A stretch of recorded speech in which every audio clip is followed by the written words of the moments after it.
O setor bancário com certeza é um dos setores mais lucrativos do Brasil, onde, de acordo com a Economática, em um levantamento comparando o retorno sobre o patrimônio, mostrou que o país possui 4 dos bancos mais rentáveis do planeta. O setor no Brasil ainda é extremamente concentrado em alguns grandes bancos, em comparação a outros países mais desenvolvidos. Então, algo que é difícil imaginar é que um banco no Brasil poderia dar errado. Mas foi exatamente isso que aconteceu. Alguém conseguiu a proeza de falir um banco no Brasil. E é disso que eu vou abordar no vídeo de hoje, com a história do Banco Santos, conhecendo sua fundação, os seus dias de glória e como ele acabou falindo. Talvez até alguns de vocês já devem ter ouvido falar do ex-banqueiro Cid Ferreira e sua luxuosa mansão repleta por obras de arte. Ou até mesmo para os mais experientes, já devem ter até sido clientes desse antigo banco. Se sim, deixa nos comentários. Mas poucos conhecem o passado do banqueiro e como isso influenciou suas decisões pessoais que envolveram a gestão do banco.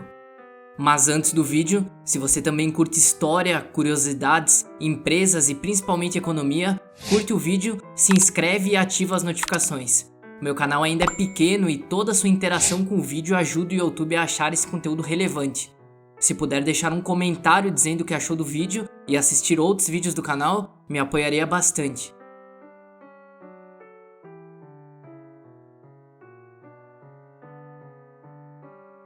Em 1943 nascia Cid Ferreira, na cidade de Santos, em São Paulo. Cresceu na década pós-guerra e viu o Brasil em um período culturalmente e politicamente agitado. Vivendo esse contraste, acabou interessado em ambos assuntos, tanto que seu objetivo era ter carreira no teatro, ao mesmo tempo em que era militante do Partido Comunista Brasileiro.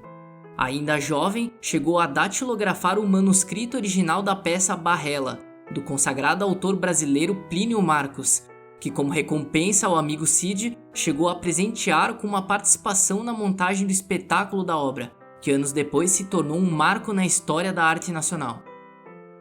Apesar disso não parecer o começo da história de um banqueiro, sua relação com o banco só começaria após a saída do Partido Comunista, se formando em economia pela Universidade Mackenzie e em 1963 começando seu primeiro emprego no mercado financeiro, pelo Banco do Brasil. O seu primeiro passo assumindo risco só viria em 1968, quando o jovem compraria em um leilão na Bolsa de Valores de Santos uma carta patente. Uma pausa na história: até 1988, antes da Constituição, um banco só poderia operar no país caso alguém conseguisse comprar uma carta patente de uma instituição já em funcionamento, autorizando assim a operar no Brasil.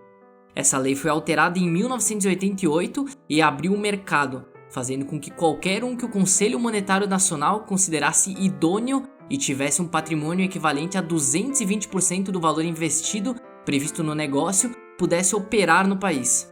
Dessa forma, com a patente, o jovem Cid então criou a Santos Corretora de Câmbio e Valores. O negócio deu tão certo na época que chegou a ser a corretora que mais negociava câmbio de café no Brasil, sobrevivendo ao turbulento período da ditadura militar. Em 1989, recebeu do governo a carta patente, os tornando um banco múltiplo. As mudanças duraram de 89 até 94, onde finalmente mudaram de nome e se tornaram o Banco Santos. O Banco Santos está preparado para uma nova era. O Banco Santos está preparado para você. Banco Santos, o seu próximo banco. O Banco Santos, que começou como um pequeno banco do estado de São Paulo, acabou crescendo de uma forma meteórica, aproveitando a recuperação econômica do país após o lançamento da moeda real.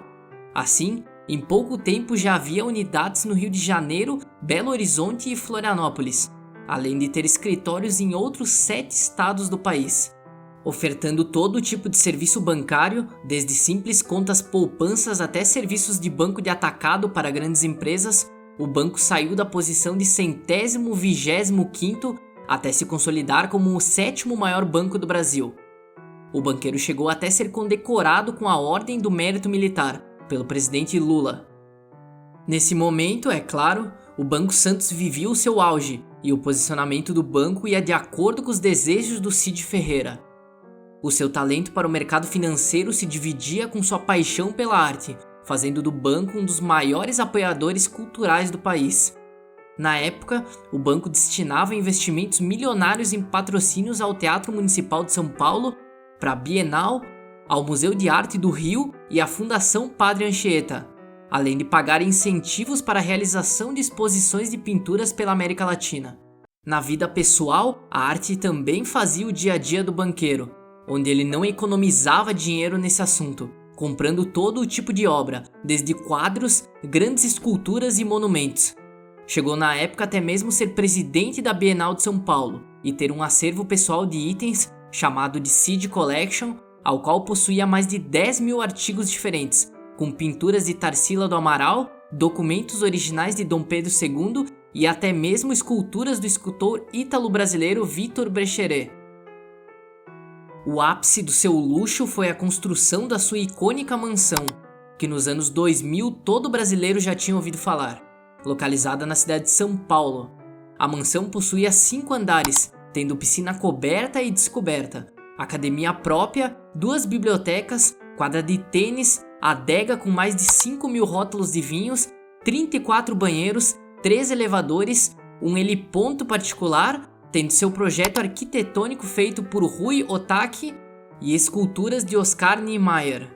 A casa era repleta por obras de arte, o que fazia elas precisarem de um cuidado especial, tendo um sistema de refrigeração própria semelhante ao de um museu, fazendo na época a conta de energia custar mais de 100 mil reais mensais e necessitar de mais de 50 funcionários para cuidar de toda a propriedade. Infelizmente para o banqueiro, essa glória não durou para sempre, e em 2004, tudo em que ele construiu começou a desmoronar. Em 2004, o Banco Central declarou uma intervenção na administração do Banco Santos, devido a terem analisado as contas do banco e encontrarem um problema de liquidez no banco, ou seja, achavam que o banco poderia não ter recursos disponíveis o suficiente para manter os seus serviços de forma habitual. Assim, o banco ganhou um período de 60 dias para apresentar um relatório dando garantias de liquidez. A notícia da intervenção acabou assustando o mercado e houve uma corrida de clientes e investidores para o saque de seus recursos do banco, o que fez a instituição em menos de 4 meses perder mais de 700 milhões que possuía de seus clientes, fazendo de fato a instituição perder a sua liquidez. O que acabou piorando ainda a situação foi o Ministério Público abrindo uma investigação contra o banqueiro Cid Ferreira e seus diretores, por possível gestão fraudulenta, lavagem de dinheiro e formação de quadrilha. Como medida desesperada, o banco acabou restringindo os saques de contas para até 20 mil reais, até o final do término da investigação. Mas isso não foi o suficiente. O fim da instituição era inevitável, e em 2005 a Justiça Federal decretou a falência do Banco Santos. A investigação do Ministério acabou sendo só a primeira, e o banqueiro acabou recebendo diversos outros processos, desde por manter contas ilegais no exterior, obstrução das investigações da Justiça e até mesmo de ocultar obras do seu acervo. No ano de 2006, Cid Ferreira acabou preso, condenado a cumprir pena de 21 anos, e seu filho, Rodrigo Ferreira, que cuidava das operações do banco, acabou condenado à reclusão por 16 anos.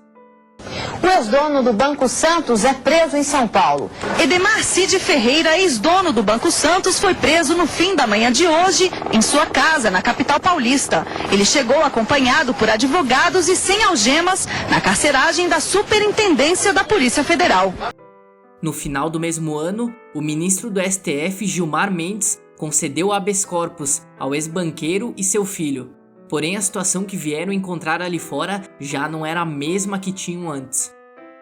O rombo final do banco acabou sendo estimado em quase 3 bilhões, e até mesmo a Fazenda Nacional abriu cobrança contra Cid Ferreira, por contas recebidas e não prestadas. Os bens que o ex-banqueiro possuía acabaram se tornando parte da massa falida do banco, como suas obras, seus carros de luxo, contas bancárias no exterior e até mesmo seus imóveis. Muitas de suas obras haviam sido enviadas aos Estados Unidos, ao qual somente em 2010 o governo brasileiro conseguiu um acordo de repatriação dos bens, trazendo diversas obras de volta ao país para leilão. Inclusive, foi estimado que centenas de obras do acervo foram enviadas ao exterior pelo ex-banqueiro às vésperas da falência do banco e vendida em outros países. Algumas das obras do acervo só foram encontradas uma década depois do começo do pedido de falência, como a obra Hannibal de Jean-Michel Basquiat, que foi localizada em um galpão em Nova York, como se não valesse nada, e acabou vendida por 42 milhões de reais. Sua luxuosa mansão foi passada por diversos leilões, a qual não atraiu nenhum comprador, dando lances o suficiente para arrematar. Então, com os anos se passando, a luxuosa mansão se tornou um gigante imóvel abandonado. Mas em 2020, com um lance mínimo de 10 milhões, a mansão foi adquirida pelo grupo de Janguier Diniz, pelo valor de 27 milhões e meio.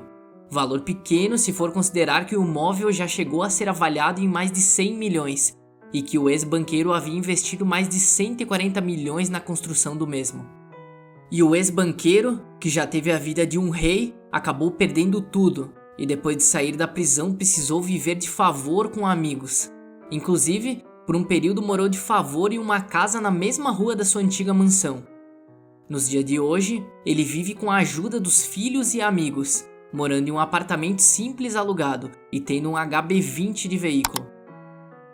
Ele passa seus dias estudando os processos da massa falida do banco, buscando criar estratégias para a defesa, ao qual conta com a ajuda de amigos advogados que não cobram pelos seus serviços, mas que caso consigam valores de volta, vão receber participações disso.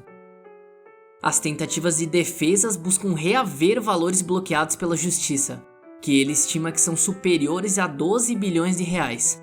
Enquanto não consegue nada com as defesas, hoje o ex-banqueiro estrutura formalizar um processo contra o Banco Central, ao qual acredita que sua intervenção foi irregular.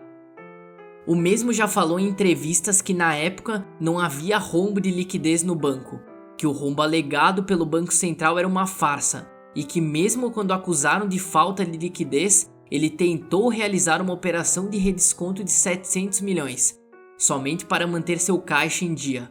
Um tipo de operação onde o banco pega um empréstimo com o Banco Central, mas acabou tendo esse pedido negado. Cid também afirmou que nunca lavou dinheiro, não maquiou balanços e não desviou nenhum recurso.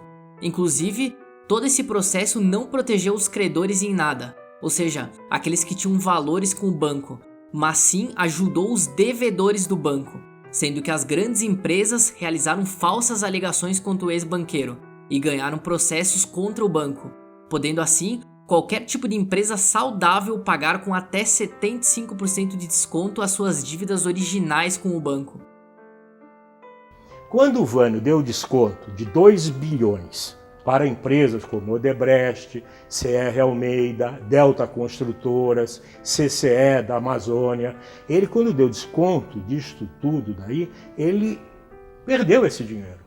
Ele recebeu 780 milhões e o resto ele deu de desconto. Então as empresas não pagaram, o juiz aprovou e o antigo representante dos credores assinou. Vou dar um exemplo. O nome da empresa chama-se Via Engenharia.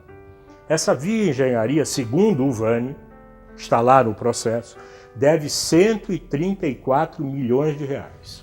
Para o Banco Santos. Para o Banco Santos, que tomou um empréstimo de 134 milhões, correspondentes a isso. Aí a Via Engenharia é a empresa... É uma empresa rica, devedora do Banco Santos, e que entrou com ações contra o banco, perdeu em primeira e segunda instância. Ou seja, perdeu no tribunal, perdeu no juiz, todos mandaram ele pagar o que ele devia. O Vânio chamou a empresa e fez um acordo por 17 milhões. E para os credores, até os dias de hoje o processo continua e recuperou em torno da metade do valor do que devia, o que a justiça considera um sucesso, visto que em casos de falência do gênero, o índice de recuperação é de em torno de 10% dos valores. Ainda assim, muitas pessoas acabaram extremamente lesadas e o banco até hoje tenta cobrar alguns de seus devedores que possuem dívidas multimilionárias. Mas e aí? Você já conhecia o Banco Santos? Me conta nos comentários o que você achou do vídeo.